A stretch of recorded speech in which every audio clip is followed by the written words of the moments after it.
Do you know what it's like to feel out of control around food?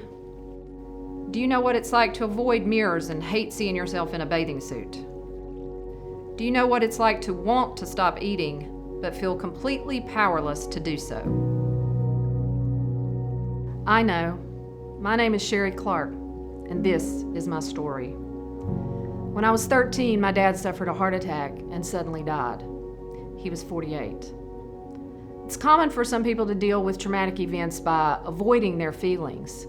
Some people may drink or do drugs. Some people may start working 12-hour days. I dealt with my dad's death by eating. In the coming years, I continued to use food as a coping mechanism. And in doing so, I developed some really unhealthy habits. I thought about food all the time. I ate one way in public and a different way in private. I used to sneak food and hide food. I would walk through the living room with cookies in my pocket past my mom so I could go to my bedroom and eat in silence, and the whole time beating myself up. I knew the way that I ate was abnormal, but there was so much shame around my behavior, I just suffered in silence and kept it to myself. When I was a sophomore in college, finally one day I had the courage to tell a campus dietitian that I needed help to change the way I ate. She referred me to a campus counselor, and so began my journey towards changing my relationship with food. It was a roller coaster of progress, followed by setbacks, followed by triumphs, followed by failure, till eventually I had more good days than bad days.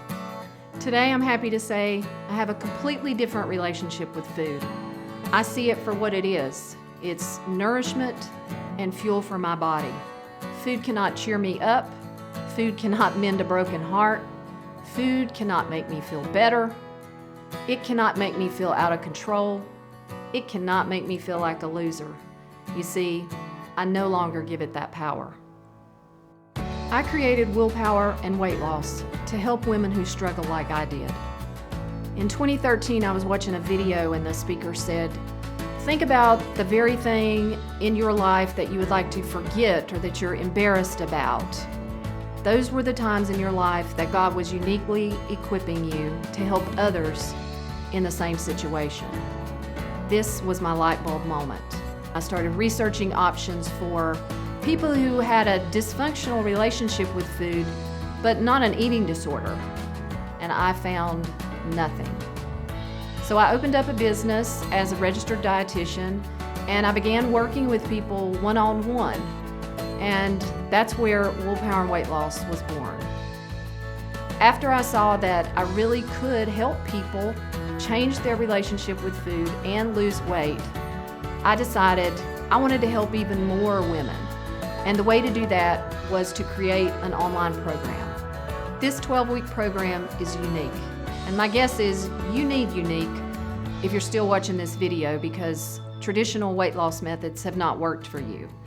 Willpower and Weight Loss, it's not just a meal plan or a list of foods that say eat this, don't eat this.